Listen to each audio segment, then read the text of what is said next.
Bem, eu sou o estudante Ayrton Nunes de Oliveira, estudo Engenharia de Produção, estou na oitava fase, a faculdade é a Uniaselv, Polo da Palhoça, Santa Catarina. Aspectos iniciais. O objetivo geral desse trabalho é descrever a origem, a formação e as características gerais para atuar como engenheiro de produção. Os temas a serem abordados: a evolução histórica da engenharia da produção, histórico da engenharia de produção no Brasil, atuação do engenheiro de produção no Brasil, perspectivas futuras da profissão. Então, a origem mais remota do sistema de produção. Então, nós tínhamos o artesão, que além de produzir, ele passa a preocupar-se em organizar, integrar, mecanizar, mensurar e aprimorar a produção. Como se sabe, o artesão, ele trabalhava, né, e produzia no início, meio e fim do produto a ser ofertado. Então, era necessário, nessa época, né, nesse tempo, que ele organizasse essa produção no sentido de obter a matéria-prima, como ele faria, né, esse processo de troca. Na época não existia ainda o dinheiro, né? Então os meios de trocas básicas eram os câmbios. Então ele entregava um produto e recebia outro, né? Então o couro, a cola, se fosse o caso de um sapateiro, e mesmo a própria alimentação, né? Ou outros bens, como uma roupa, tão necessária, né, para a sobrevivência. Então ele já tinha essa preocupação de integrar, mecanizar. Então mecanizar aqui ele já começa a criar as primeiras ferramentas, né? Então necessárias para produzir com qualidade. Ele também precisava mensurar a sua produção. Então ele precisa medir. Ele conseguia medir o produto, né, o valor desse bem, para que pudesse, dar continuidade, né? Então, adquirir mais matérias-primas, obter produtos de uso pessoal e assim por diante. Outra característica também desse período é que ele precisava aprimorar a produção. Então, nesse sentido, era oferecer produtos com maior qualidade, né, com maior valor agregado, em prazos sempre mais curtos, né? Afinal ele dependia dessa produção para o próprio negócio e para a sua sobrevivência. Já no século XVIII, na Inglaterra, ocorre também um importante evento na história da humanidade, que foi a Revolução Industrial. Então aqui é uma transição já do período de produção agrícola, essencialmente agrícola, para um período de revolução na forma de produzir bens e serviços. Então, a chamada Revolução Industrial, que consistia no desenvolvimento de maquinário, né, principalmente o têxtil. Houve a criação de James Watt da máquina a vapor, que beneficiou bastante o processo produtivo, pois passa-se a substituir a força humana, né, a força de tração animal, e utiliza o equipamento com uma constância maior, né, porque ele era utilizado a qualquer tempo, né, com a máquina a vapor poderia ser utilizada ao longo do dia e mesmo em períodos noturnos, sem depender dessa condição de utilização do ser humano ou mesmo de animais para a tração, né, a força animal, né. Nesse mesmo período tem aqui o impulso na utilização de locomotivas e as estradas de ferro são construídas, né.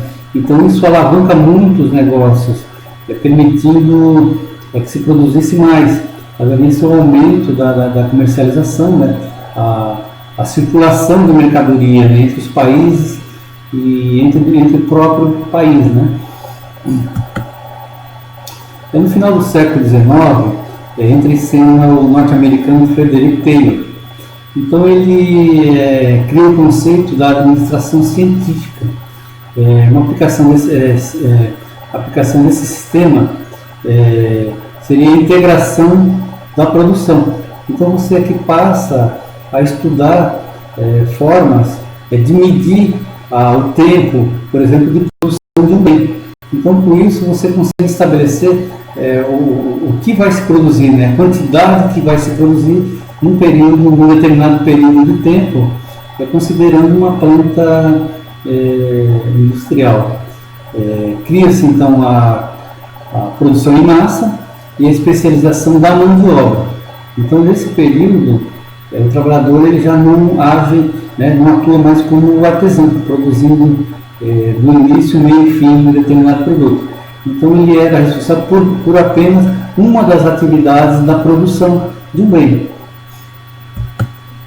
Aqui tem uma cena do filme Tempos Modernos, né, onde o Charles Chaplin ele chama atenção para essa condição do ser humano agora ele ter essa atividade repetitiva, né, e que traz também desconforto, né? O ser humano ele passa a fazer parte de uma engrenagem, como está bem claro aqui, de um processo produtivo, né? E não tem mais a capacidade do pensar, do agir, do administrar aquele processo. Henry Ford. Então, em 1913, esse americano introduz o conceito da linha de montagem com a fabricação do Ford modelo T. Aqui também ocorre uma grande revolução no modelo de produção existente. Então ele passa a adquirir bens, matéria-prima para produzir o bem em grandes quantidades, produz também bastante automóveis, né, uma produção em grande escala, diminuindo bastante os preços e facilitando a utilização, né, a disponibilidade desse bem na sociedade americana. Engenharia da produção no Brasil. O início do crescimento da indústria ele se dá pelos anos 50 e é fortemente afetado no período do JK, com a instalação de empresas multinacionais, o que leva à criação do curso de graduação em Engenharia da Produção, na Escola Politécnica da USP.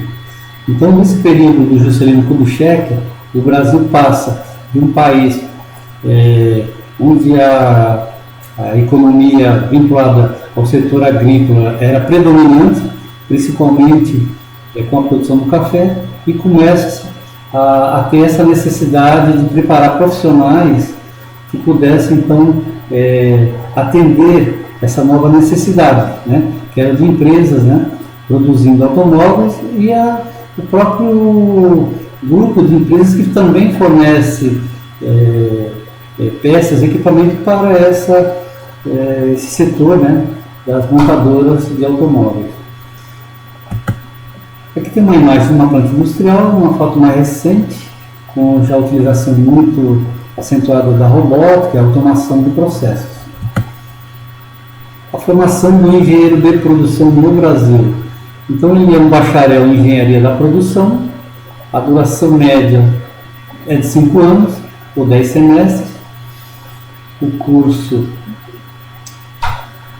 se cursa, né, disciplinas como administração, matemática, física, logística, computação e gestão de projetos, de pessoas, gestão econômica. Então, o engenheiro de produção ele tem um leque muito ampliado de disciplinas, né?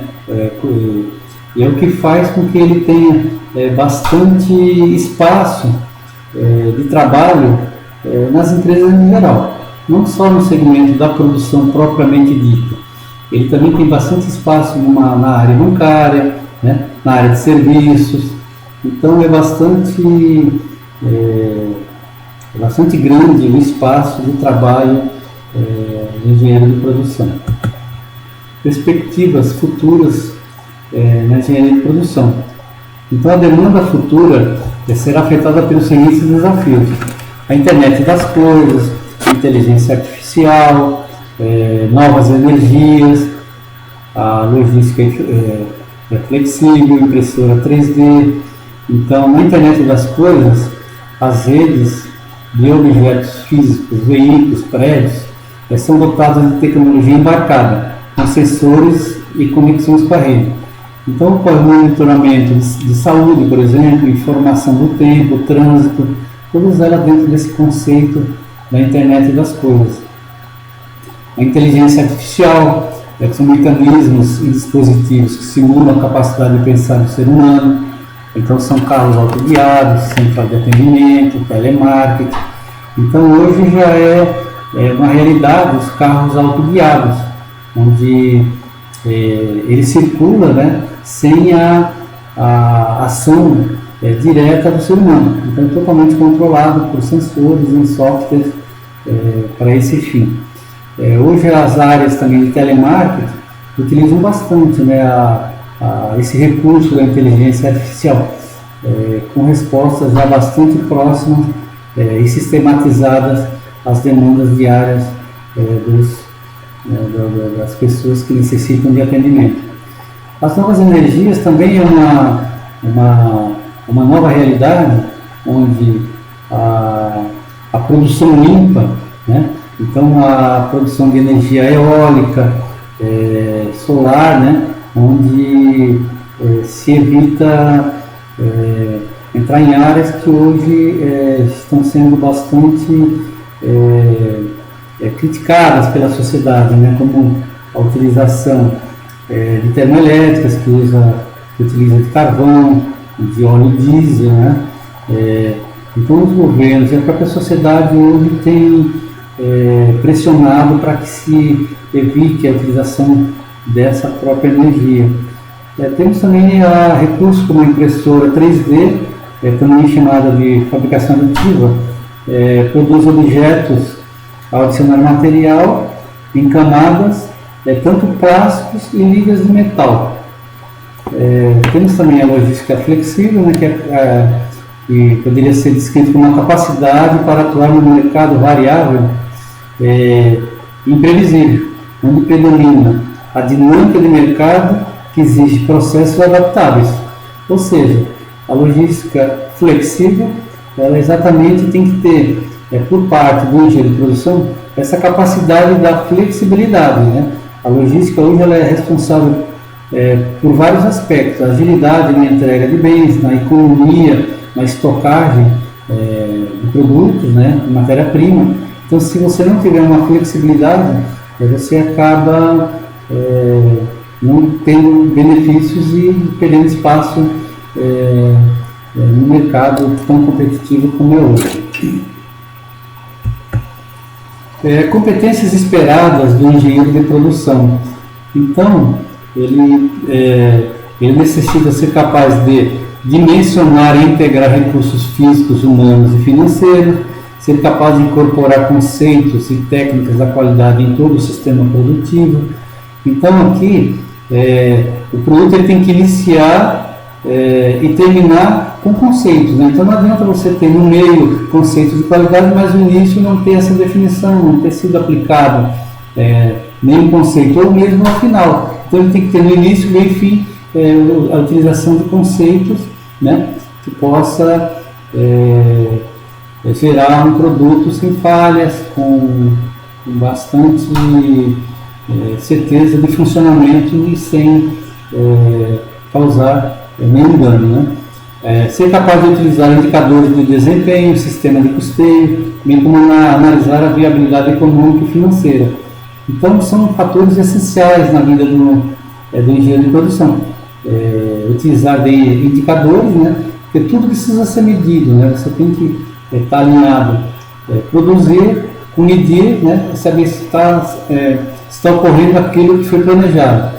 Os sistemas de custeio também, porque hoje, se você não fizer esse controle do sistema de custeio, você pode estar produzindo com custo além do estabelecido, né? No mercado hoje, ele não quer comprar bens com custo, ele quer comprar qualidade e eficiência, né? e tem a capacidade também de fazer, de estudar, de implantar ou de realizar, né, projetos de viabilidade econômica e financeira. O engenheiro de produção necessita também ser capaz de acompanhar os avanços tecnológicos e colocá-los a serviço da empresa e da sociedade. Então, hoje é fundamental que o engenheiro de produção tenha essa capacidade de acompanhar os avanços e aplicar na produção da empresa que ele é o responsável. Habilidades esperadas do engenheiro de produção. Então, a disposição para a autoaprendizagem e educação continuada. Então, é a capacidade de estar sempre aprendendo, fazendo uma nova faculdade, por exemplo, né? Porque o que você aprendeu hoje não necessariamente será de total utilidade no dia de amanhã, né? Por exemplo, né? Então, ele precisa estar fazendo a autoaprendizagem e continuamente estar estudando para que mantenha sua capacidade de gestão. É necessário também que ele tenha como habilidade a questão da comunicação oral e escrita. Como ele se relaciona constantemente com outras áreas e às vezes com a mesma área, ele precisa saber transmitir a mensagem, né? Tanto da forma oral quanto da forma escrita. Então, se ele estiver ali conversando, ele se expressar corretamente. Ou se ele emitir uma ordem de serviço, uma norma, alguma situação que é necessário mandar um documento, esse documento tem que ter uma boa escrita, uma boa, bem definido e bem claro o que ele quis dizer com aquele documento. Conhecimento da legislação pertinente. Aqui é vital que o engenheiro de produção tenha conhecimento da legislação que se aplica àquela atividade que ele é o responsável. Porque, caso contrário, ele pode estar gerando para aquela empresa custo com multas, né, indenizações a terceiros e até o fechamento da própria empresa, né? Então, se ele descumpre o que a legislação determina, ele está descumprindo as normas daquele país, daquele estado ou daquele município. E outra questão importante diz respeito à capacidade de trabalhar em equipes multidisciplinares. Hoje as grandes empresas ela tem um conjunto de profissionais bastante distintos, né? Então você vai ter lá um economista, um outro engenheiro mecânico, um engenheiro civil, você vai ter um advogado, você vai ter um profissional de marketing. Então essa capacidade de trabalhar nessas equipes é fundamental para que ele também possa conseguir cumprir os objetivos estabelecidos pela empresa. Outra questão importante diz respeito à capacidade de identificar, modelar e resolver problemas. O dia a dia do engenheiro de produção ele é muito dinâmico, né? Então ele tem que estar com essa capacidade de encontrar problemas, né? Caso ocorram, antecipar, né, a ocorrência deles, modelar soluções e resolver esses problemas, né? Então a produção ela só vai ter andamento, só vai continuar se os problemas estiverem resolvidos. E finalizando, a Aberto define que compete à engenharia de produção o projeto, a implantação, a operação, a melhoria e a manutenção de sistemas produtivos integrados de bens e serviços, envolvendo homens, materiais, tecnologia, informação e energia. Então a Betro ela foi muito feliz, né, em definir esse espaço de atuação do engenheiro de produção, que ele inicia exatamente com um projeto. Então, ele é o responsável por elaborar o projeto, ele é responsável também, pode ser, né, o responsável pela implantação de um determinado projeto, ele pode ser o responsável pela alteração e também a melhoria e manutenção de sistemas.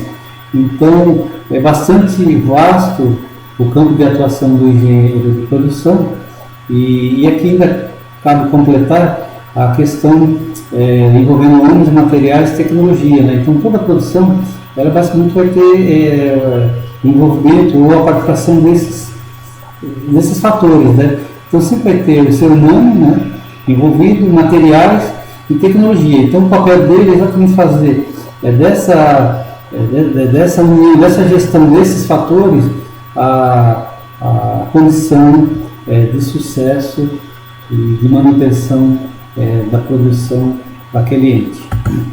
Então, muito obrigado, e aqui temos as referências utilizadas na elaboração desse trabalho.